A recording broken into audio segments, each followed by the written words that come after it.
Elon Musk is everything that Alex Jones pretends George Soros is.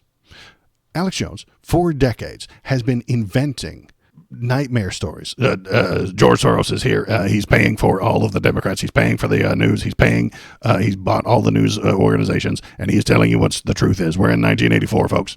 George Orwell's 1984, paid for by George Soros.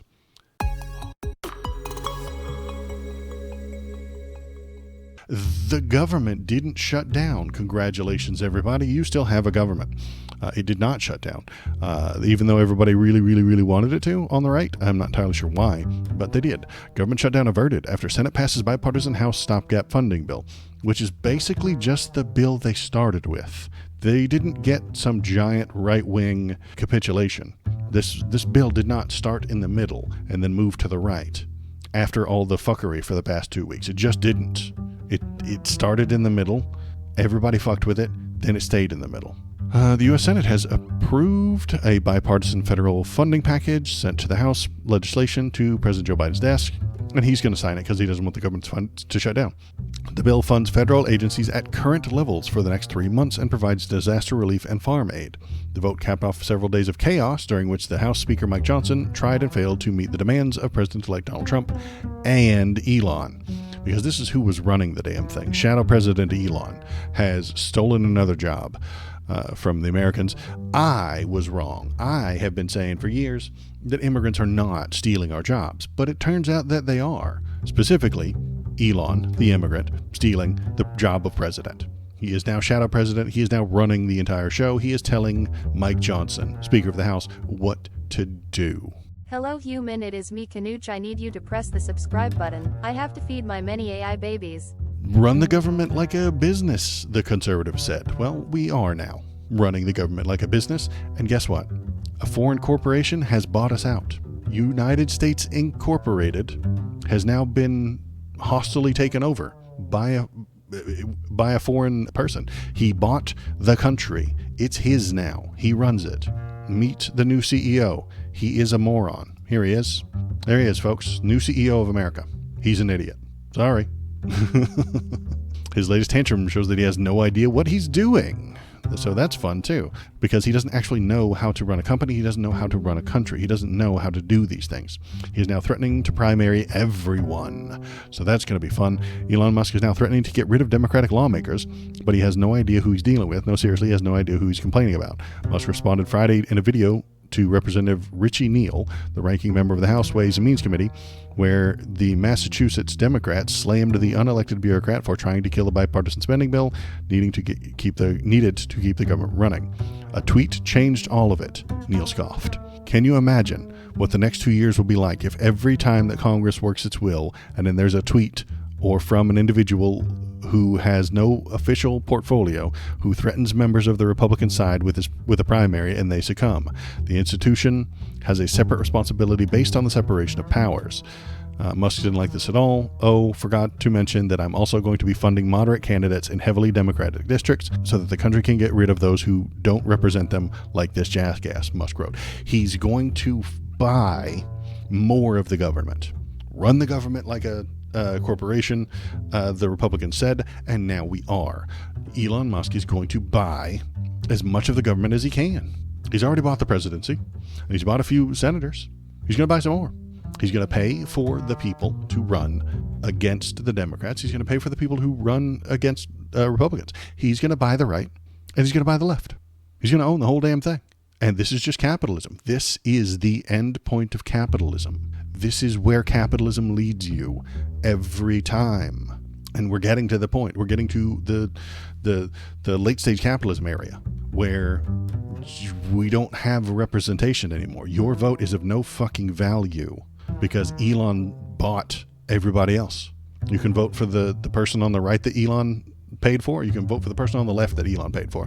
What are they going to do when they're in office? Well, they're going to do what Elon tells them. That's the government you can expect. That is where we are headed. That is where we are about to be. There is a war on, and it's rich versus poor. Which side are you on? Let's keep reading. Let's see, but Neil is a fairly moderate Democrat who has been a representative in Massachusetts, a fairly Democratic state, for more than 3 decades. In November, he was reelected to his role, leading the state's 1st district by 62% of the vote, handily beating the independent challenger. Not when the independent challenger has millions of dollars backing him.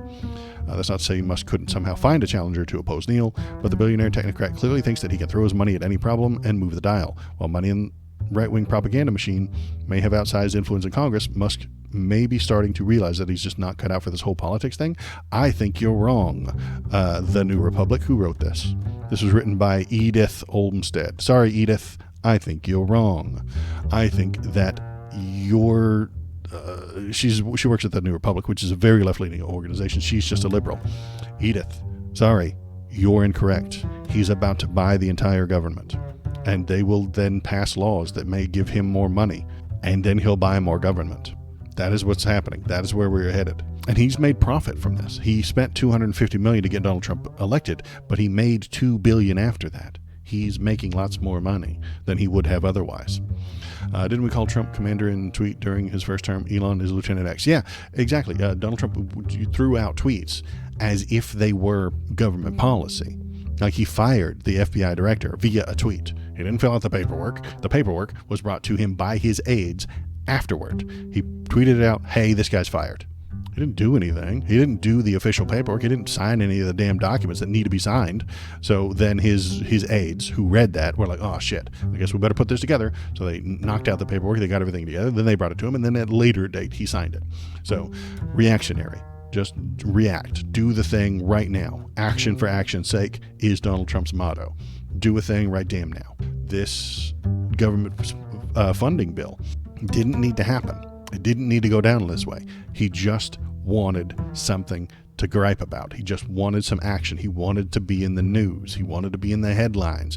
So he said, the spending bill, don't raise the debt ceiling. But then they did anyway. It's insane. Let me find his tweet. Here we go. Where is it? If Republicans try to pass a clean continuing resolution without all of the Democrat bells and whistles, that will be so destructive to our country. All it will do after January 20th is bring the mess of the debt limit to the Trump administration, rather than allowing it to take place in the Biden administration. Any Republican that would be so stupid as to do this should and will be primaried. Everything should be done and fully negotiated prior to my taking office in January 20th, 2025. But then they did the thing he doesn't want them to do. Wednesday, Trump threatens to primary any Republican who votes for a clean continuing resolution without a debt limit extension. 170 Republicans on Friday voted for a clean continuing resolution without any debt limit extension. The bill passed overwhelmingly. So they are pushing against him. 170 of them are going to get primaried, apparently. According to Donald Trump, he's going to primary 170 Republicans. This stems from his misunderstanding, as usual, of what's going on. He doesn't understand what the debt limit is. He doesn't understand how the votes are counted. He doesn't understand what a budget is. He doesn't understand why it is there and how it functions. He has called for, in the past, for not raising the limit. Anybody who raises the limit gets in trouble. He also, at the same time, in the same speeches, calls for the abolishment of the limit. Follow me here. Let's turn it into something less esoteric, something that everybody understands. The speed limit. Donald Trump's position is, if you raise the speed limit from 55 to 60, you're a terrible person and I will primary you. Also, get rid of all speed limits. How does that make any sense? It's almost like he doesn't know what he's talking about. And that's the position I've come to, as always. Donald Trump doesn't understand what is happening around him. He does not understand the government. He does not understand what they're doing. He does not understand why they're doing it. He just wants to say reactionary things. He just wants to get in front of a camera and say a thing so that you'll pay attention to him, so that he will be in the headlines. Doesn't matter if the thing he's saying today is the opposite of what he said last week. Doesn't matter. I hate the extension of the limit. Do not raise that limit. Also get rid of the limits. It doesn't make any sense. Hopefully this is the Republican Party finally collapsing from the inside. No. God, no. I wish that were true, but I don't think it is. They're not going to collapse if they're just causing chaos for each other. I don't think they're going to collapse because of this kind of shit. I think he is entirely outside reality. Donald Trump is outside the space-time continuum. It's very hard to wrap your head around, but he is outside of it. He's outside the reality that the rest of us have to live in. He's talking to us from another dimension. And so when he says things that don't make any sense, it doesn't matter. by giving people every option, every availability, any choice you want, you can be on the right and hold any position you want and vote for Donald Trump because he'll support any position you have. It's not exactly 1984 where they tell you what to think. It's not like that Orwellian thing where they tell you what to think and you're not allowed to think otherwise. You're allowed to think anything you want, and he will support anything that you think at any time. And if you see that he's lying, well, that's just the lamestream media telling you that he's a liar, and they're lying. It's doublethink is what it is. Yeah, it's doublethink. So I guess it is Orwellian. He supports getting rid of the limit, and he's against raising the limit. Doublethink. I decry, I hate anybody who raises the speed limit by 5 miles an hour, but get rid of the speed limit. It's doublethink, literally. So doublethink on this limit thing. They don't care. They feel all day long. All they do is feel. They feel like this limit is a problem, so get rid of it. And they feel like anybody that raises the limit is a problem. Getting rid of the limit would make it unlimited. You would be unlimited at that point, which means you can go as high as you want. If you get rid of the speed limit, then you can drive 100. It's okay. But if you raise it from 55 to 60, you're a monster, and you get primaried, and you get thrown out of office. But if you make it unlimited, then that's great. I cannot wrap my head around that doublethink. It's clearly, obviously, blatantly doublethink. But it doesn't matter because his fans love it. Because they can choose which side they want to be on. And that's the beauty of him and his entire followers. They can simply choose which side they want to be on. They can be on both sides. They can be on, hey, don't raise the limit and vote for Trump. And then you can be on, hey, get rid of the limit and vote for Trump. He's a superposition. He holds all positions. He is Schrodinger's politician. He is alive and dead both at the same time inside that box. So you can choose whatever you want. If you vote for live cat in a box, then vote for Trump. If you choose dead cat in a box, then vote for Trump. He is a superposition. It's amazing. And if you paid attention, if you looked at the news, if you thought critically about any of these things, you would realize that he doesn't know what he's talking about and he's a liar. But nobody cares. They like it. They love it. And they want some more of it. Pressing the thumbs up button will release chemicals in your human brain that will make you feel. Oh, well, since we're thinking about Elon, here's Elon Musk applauds the German neo-Nazi party. But it's because, of course, he does. He's going to start bankrolling them, too. That's what I'm saying, man. Elon Musk appears to be leaning even further into the full neo-Nazi embrace. Following his social media assaults to block the congressional spending bill meant to avoid a government shutdown, the tech billionaire took to X to describe the racist far-right Alternative for Germany, AfD party, as Germany's last best hope. Only the AfD can save Germany, he posted on X. The AfD is controversial even among other European far-right parties because many of its leaders are not shy about expressing Nazi sympathies. In May, France's far-right party led by Marine Le Pen split from the AfD in its European Parliament coalition after the Germany's party's top candidate, Maximilian Krah, said that the person was not automatically a criminal just because they had been a member of the SS, Adolf Hitler's paramilitary organization. If you're part of the SS, you're not automatically a criminal, says the Nazi supporter. Elon is on board for this shit, and he's probably going to start financially supporting them. There's already some evidence that he's supporting Nigel Farage, also a Nazi, in England. Elon Musk is everything that Alex Jones pretends George Soros is. Alex Jones, for decades, has been inventing nightmare stories. George Soros is here. He's paying for all of the Democrats. He's paying for the news. He's bought all the news organizations, and he's telling you what the truth is. We're in 1984, folks. George Orwell's 1984, paid for by George Soros. He was lying. He was making that shit up. He was over-exaggerating normal, everyday political donations, which I am still against, but they were normal, okay?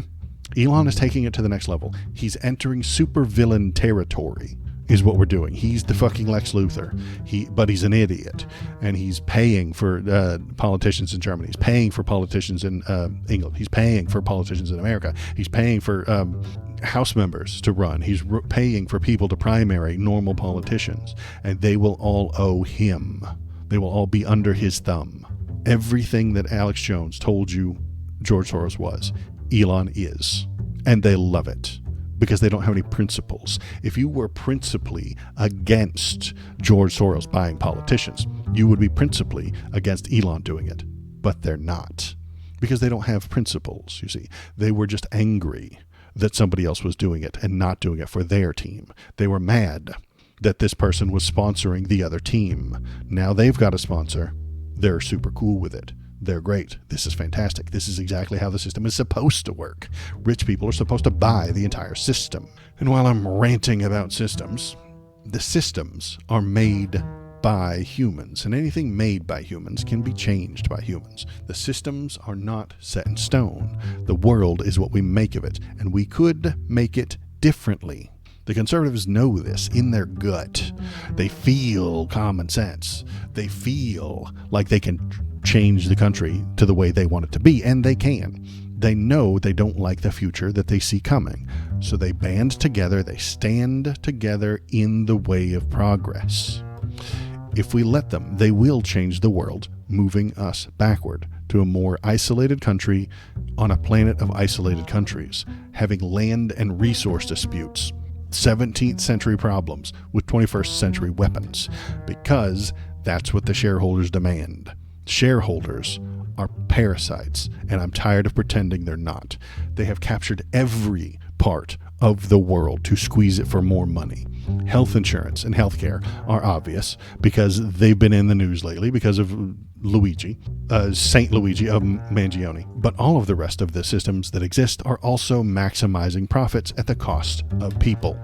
The transportation system is belching out poison into the air while charging you $50,000 for a giant truck that doesn't fit into a normal parking space. Buying a smaller, cheaper car is difficult because the rich car manufacturers work with the lawmakers to ban their import and to raise the size and raise the price, and they work hand in hand with the petroleum industry to make these giant gas-guzzling trucks that you don't actually need. The education system used to be the envy of the world, but it has crumbled because shareholders saw the immense amount of money that the government was giving to those public schools and wanted it for themselves. So they invented private schools to skim off the top, just like they do with your health insurance. They take in as much as they can and they give out as little as possible to make the profits go up. And if the Department of Education goes away, which it might, we will have entire states like Oklahoma and Florida and maybe Texas that only teach the Bible and nationalism to cut way down on the cost of schooling so that they can keep all the tax money for themselves. Giant amounts of money will come into that school district. The people in charge will just keep a lot of it, and then they'll teach the Bible, nationalism, and football. And that'll be the only thing you learn because you don't need to be educated any longer because the shareholders are trying to replace you with a robot any damn way. Let's see, what other systems? The housing system is disgusting. Millions of homeless people because we turned human housing into a commodity to be bought and sold at wildly inflated prices for the benefit of the shareholders. The food system is broken as hell. Giant companies get giant corn subsidies to force corn sugar into everything you eat, making you obese, giving you cancer, and generating more pollution. Then you have to go into the medical system, which we mentioned a minute ago, to take care of those problems. It's an endless cycle. The government gives these giant corporations extra money to grow corn. They force the corn into your food via sugar to make it taste good. Then you get diabetes. Then you have to go to the medical system, which is also owned by the shareholders, and then you have to pay for this insurance that sometimes they turn you down for. Sometimes you get it, but if you do get it, you get medicine, and the medicine is provided by a company that's owned by shareholders who's trying to maximize profit. It's endless. Then the electoral system has just been bought by Elon. I talked about that a second ago. He's talking about bankrolling the centrist Dems to primary the regular Dems. He's going to pay the right and the left to do what benefits him the most. Fuck you and your representation. Elon has a legal duty to buy all of Congress because he's required to maximize shareholder profit. Who gives a shit if you don't get what you want from the government? You're poor. You don't deserve representative government. If you really wanted a government to do as you say, you would simply buy one. Get on it. Start buying the government. That's the system now. Social media systems are not much better. All of them operate for profit. X, formerly Twitter, that's the full name, you have to say the whole thing, is just operating for profit. They don't push real things. They don't push real news. They just push clicks. If you put some bullshit on there that just gets a lot of views, you get a lot of attention, and then they pay you. Same for YouTube. You have to say the popular things. You have to say the most exciting thing, or else you won't get noticed. Trust me. Telling the truth in a plain voice is not profitable. And then there's the media itself. We can't have a democracy without an informed populace. And we can't have that because the press is owned by capitalists. There are people who want to hear the lies of Fox News because it makes them feel good. Just throw a catheter commercial in there, and then the owner of Fox News makes money. There are people who want to hear the mediocre institutionalism of MSNBC because it makes them feel good. Throw a Starbucks commercial in there, and the owner of MSNBC makes money. This is the problem that we keep having. Money is the problem. Capitalism is a poison. It is helpful, yes. It is the next step above feudalism. But we need to abandon capitalism and take the next step forward. Humans were animals. Then we invented tribalism. That worked for a while. Tribalism led to proto-nation states. The nation states led to feudalism. Feudalism was good for a while, but then led to mercantilism. Mercantilism, where the king didn't have all the power, but the people with the money did, led to capitalism. Capitalism can lead to something else. It is not the end of human history. It is not the end. We need to come up with a better plan for these things.